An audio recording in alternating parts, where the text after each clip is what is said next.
We're going to begin our pre-calculus course by discussing some of the goals of a course like this.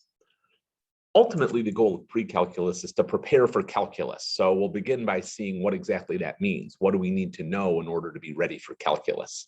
After that, we'll turn to two themes that will recur again and again in most of what we do throughout our pre-calculus course. And you can see a kind of slogan version of each one of them there: relations between quantities and multiple representations. Let's begin by discussing how pre-calculus is designed to prepare you for calculus. Again, our goal here is to get ready for calculus. And if you think about where a pre-calculus course fits into a typical high school math sequence, you usually take it after at least a couple of years of studying algebra. And then after pre-calculus, you'll go on to study calculus. So pre-calculus is designed to prepare you to study calculus after having studied all that algebra that you've learned.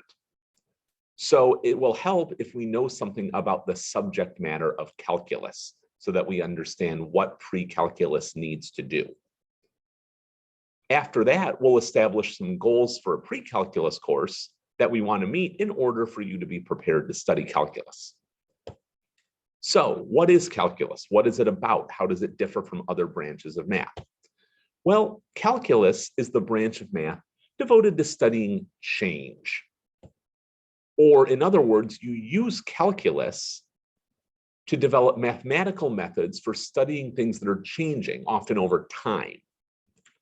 So one kind of question that calculus allows you to answer is this: given some information about a change taking place over some extended period of time, say over the course of an hour, what can we conclude about how much change occurs at a single moment of time, every individual instant within that hour, for example? That's one question. Calculus gives you the tools to answer. Another one is this: if you know something about how a thing is changing at any single moment in time, how can you draw conclusions about the changes it's undergoing over an extended period of time? Those are the kinds of questions calculus is about. And notice that this theme of change occurs again and again and again in these questions. Now, when you do calculus, you use the algebra that you've already learned. So the methods you develop in order to answer these kinds of questions draw heavily on what you already know from algebra. So algebra is a kind of tool for calculus. What about pre-calculus? What is its goal? Well, its goal is to prepare you to study calculus. And this means that we need to be able to talk about things that are changing in a way that allows us to apply algebra-style reasoning to them. And so this will extend what you know from algebra. You know the algebra. The question is, how can you apply it to study how things are changing? And again, there are kind of two themes that will characterize things we do in this course this year and will help you to sort of understand how you are learning to use your algebra skills in a new way, a way that allows you to talk about how things are changing. So let's turn to those two themes and look a little bit at what they are about. The first one we will say is the theme of relations between quantities. To get started with this, let's think about variables, something with which you're at least a little familiar from algebra. So if you've studied algebra, and you almost certainly have if you're in pre-calculus now, or anytime you're using algebra-style reasoning, you typically make heavy use of these things called variables. But variables can be used in two different ways. And this isn't always obvious when you're studying algebra, but it's important when you're studying calculus and getting ready to do that in pre-calculus. The first way to use a variable is to represent something we don't know, a constant quantity whose value we don't know. Or the second thing we can do is use a variable to represent a genuinely non-constant quantity, one whose value can change. So let's think first about how variables are used in algebra, since you're familiar with that. Typically in algebra, we use variables in the first way that we just listed. That is, we use them to represent constant but unknown quantities. So let's think about an example. Let's take a very typical sort of algebra problem, solving an equation. So we've got an equation here, 3x plus 2 equals 8. This is an equation we can solve using algebra, and our goal is to find a value for x. We don't know right away what x is. That's what we're trying to figure out. But if you do the work to solve the equation, you'll find out that in order for that equation to be true, x must be equal to 2. If x has any other value, the equation is false. So, given that that equation is true, there's only one value that x can have. It can't change unless we change the status of the equation, which we don't want to do. We want to assume it's true. Now, it can happen, as you know, that in some cases, you solve an equation and you end up with more than one solution. So, for instance, when you're solving a quadratic equation, you often end up with 2 solutions. But even in those cases where you have more than one possible solution, those are fixed by the information presented in the equation. They're still constant. It's not like you're going to solve the same quadratic equation twice and end up with 2 different groups of solutions each time. The solutions are the same every time. They're constant in that sense.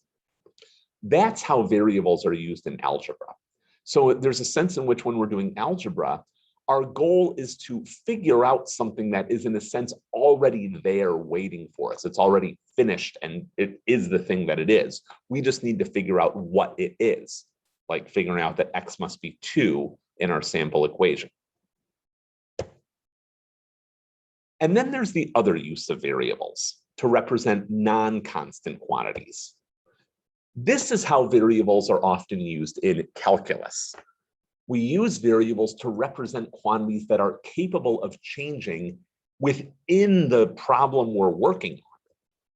Now, this is something you are probably already familiar with from your science courses, even if you haven't heard it discussed in quite this way. So think about the following sort of typical science experiment, something you might do in, say, a chemistry class. You want to test how the temperature of water affects the amount of salt that will dissolve in it. So notice here, there are 2 variable quantities, 2 things that are capable of changing. There's the temperature of the water, and there's the amount of salt that will dissolve in the water. We expect that there's a relationship between these, but they're each capable of changing. And in a sense that they need to be able to change if the experiment's going to work. If you can't change these things, then there's no way to run the experiment to see how changing one of them affects the other one.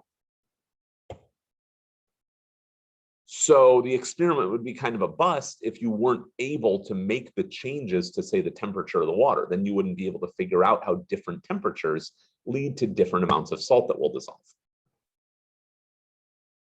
And in that sense, the quantities here are variable, genuinely variable. That is, they're genuinely able to change. It's not as though the water has a temperature and we're just trying to figure out what it is. We are going to change it in the experiment itself. So that's the kind of variable that usually shows up in calculus. Now let's think about what this means for pre-calculus. One thing to note is that in our little example science experiment, there were 2 variables, 2 variable quantities, the temperature of the water and the solubility, the amount of salt that it will dissolve. And that tends to happen when we're interested in how things are changing. We usually have 2 quantities in mind. There's one that we control directly and we change just by manipulating it itself. We usually call that the independent variable of the situation. And then there's a quantity that changes because of a change that we make to the first one. And we usually call that the dependent variable because its values depend on values of the first variable, the independent variable. Now, it can happen that you sometimes have more than 2 of these. Sometimes there are 2 different independent variables or something like that. But it's almost never the case that you're studying things that are changing and there's only one variable quantity. So what this means is that when we're doing pre-calculus, when we're getting ready to study change mathematically in calculus, we need to get used to the idea that there can be multiple variables in the picture. And we're going to have to get comfortable working with multiple variables at once. And this leads us to that first theme that I mentioned a moment ago, the theme of relations between quantities. What we'll be working with throughout pre-calculus is something that we're going to call a relation among multiple quantities represented by distinct variables. So there will usually be more than one variable involved, but those variables will be connected in some way. We will say more about this soon, and we'll give a precise mathematical definition of a relation before too long here. But this is the idea behind it. We have two things that are capable of changing. Those changes are connected in some way, and we will have something called a relation to characterize those connections. So that's the first of our two themes, the theme of relations between quantities. Let's turn now to the second one of these, what we'll call multiple representations. Here again, it helps to start with what you know from algebra. So let's think about how information is presented to us in algebra. The main way we have for presenting information in algebra is by using an equation. So I could give you an equation like x equals 2. This is giving you some information about a variable that we're calling x, namely that it has the value 2. Or we could give a slightly more complicated bit of information, the equation 3x plus 2 equals 8. This also tells us something about this number we're calling x. To figure out what it tells us, we need to do a little more work to unpack that information, but we can do that. That's what algebra is all about, figuring out how to do that. But often when the quantities that we're talking about are changing, we don't start with an equation, right? If we already know that x is equal to 2, well, in some sense, we're done. We know what x is, and that's the end of the story. But if x can change, then we can't be sure that x is equal to 2. And we might not have an equation to tell us what x is equal to. So again, this is familiar from your science courses. Often what you're trying to do when you do a science experiment is to find a formula, which is a kind of equation. And that formula is supposed to describe a relation between two quantities. But to do that, if we're going to find these equations, we need ways to study these relations without using equations from the get-go. We need other ways to study or to talk about relations besides using equations. And that brings us to what we call multiple representations. There are different ways or different methods of representing relations. We'll concentrate on 3 of these. The kinds of relations we're going to be studying in pre-calculus can be represented usually in 3 different ways.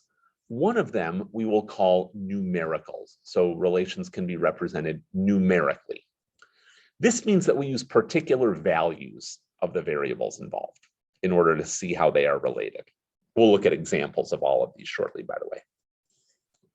The second way we have to represent relations is graphically, by using a kind of picture, a graph, to illustrate the relation and to find information out about it in some way.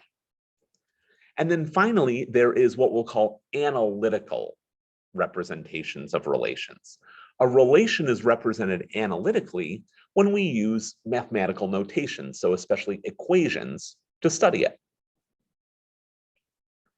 Now, each of these has both advantages and disadvantages, and ideally, you can use any of them because one might be better for a particular purpose than another.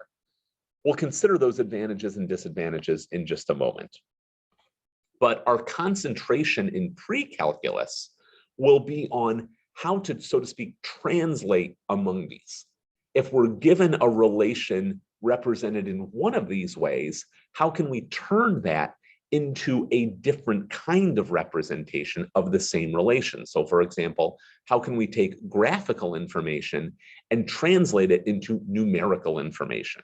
That would be the kind of thing we're going to concentrate on. Let's look at some examples of each of these different ways of representing a relation in order to understand a little more of how they work and what their advantages and disadvantages are. We'll start with an example of a numerical representation of a relation. So let's say we have a relation between two quantities. We'll call them X and Y. We're not going to worry here about what X and Y represent, whether they represent temperatures or stuff about dissolving salt in water or speeds of things or whatever. They're just two things that can be kept track of using numbers. And maybe we have this kind of information about X and Y. We have a table like you see here. So notice here, this table gives us particular numerical values for X and then related values for Y. And this is often the kind of tool we use, a table like this, to display numerical representations of relations or to communicate them to others. Now, this has some advantages and disadvantages. The advantage of this way of representing a relation, or one of the advantages, is that it's pretty easy to organize. If you do, say, an experiment in a lab, or you gather up some data via a survey of people or something like that, it's usually pretty easy to organize that into some kind of table like this. It's also very clear. There's very little ambiguity in a table like this. For example, we can look at the table on the screen here and see pretty much right away that when X has the value 1, Y must have the value 2. That's about as clear a bit of information as we can get from this table. So it's hard to get really confused about a relation like this. There are some disadvantages, though. The big one is that this kind of representation of a relation is relatively limited. It only gives us certain values of each variable. And so if we want to know something about a value of X, say, that's not in the table, well, we can't really get that from the table. We have to make a kind of prediction, and it might be kind of risky. For example, if I want to know what Y is when X is equal to 7, well, the table doesn't tell me. So I have to make a prediction based on the limited information that it's already there. And that can be risky. It can be easy to get that wrong. It can also be a little difficult to recognize patterns with this kind of representation, especially if the patterns are fairly complex. And so that's another reason why, depending on what your goals are, you might want to avoid numerical representations of relations. If you're trying to find a pattern between the two variables involved, this might not be the best way to represent a relation. The second kind of mode of representation of a relation we have is a graphical one. So let's look at an example. What I'm going to put up on the screen here is a graphical representation that includes the same information as our previous example of a numerical representation. In other words, what I'm going to put up on the screen now tells us basically the same thing as the table did, but in a different way. Here is the graphical representation. So this is a graph. It's in an XY coordinate plane. We'll talk more about all this, although it should be at least somewhat familiar to you. And you can see that blue line right there. And again, what I'm claiming is that that gives us the same information as the table that we looked at earlier. Now, this has a big advantage over a numerical representation. It's much easier to recognize patterns and to make predictions on the basis of those, right? We can look at what we've got here and say, hey, look, this graphical representation of this relation seems to have the shape of a straight line. And if it keeps going that way, we can probably find, say, values of Y associated with values of X that didn't appear on the table. It's easier to do that with this kind of graphical representation. The disadvantage of this kind of representation is that it can be kind of hard to produce and to manipulate. It takes quite a bit of time to draw a graph. They also take up a lot of space. And if you're going to do it on a computer, for example, you need to have kind of specialized tools to do that. So working with these is great if you've got them, but producing them in the first place can be a little challenging, or at least a little time consuming. Let's turn then to our third way of representing a relation, what we call an analytical representation. Again, our example will communicate in a different way the same information as in our previous two examples, the ones we looked at of a numerical and graphical representation. Here is the analytical version. It's an equation, y equals 2x. Now, this has a big advantage over the other two. It's much easier to produce this kind of thing. It's a lot easier to write down an equation than it is to, say, draw a graph. And it's easy to manipulate this precisely because that just uses the tools we already know from algebra. It's also easy using this kind of representation to make predictions. If you want to know what y is when x has a certain value, well, plug that in for x and see what you get for y. It's pretty straightforward. There is a disadvantage, though. There's a steep learning curve to working with this kind of way of representing a relation. You have to learn how to interpret it, and it's not easy to do that at first. The good news is you've already learned that. Your study of algebra was pretty much entirely devoted to understanding this way of representing a relation. And so using those skills, you will have a much easier time than someone who hasn't studied algebra of working with analytical representations. Now, let's turn back to what we were talking about initially about preparing for calculus. This idea that relations can be represented in multiple ways is really critical in calculus. And so if you want to study calculus and understand it, you need to be able to, again, translate fluently between these three ways of representing a relation. And that's what our pre-calculus course is going to focus on. The central focus of our course will be how to translate among these. Our course will be divided into different units, and almost all of these units will concentrate on one particular type of relation and how to recognize it and to work with it using any of its different ways of being represented. But before we look at specific kinds of relations, we're going to start by looking a little more closely at what a relation in general is. And we're going to concentrate especially on a special kind of relation that's called a function. We'll define all of this soon. And then we'll look at properties that functions can have.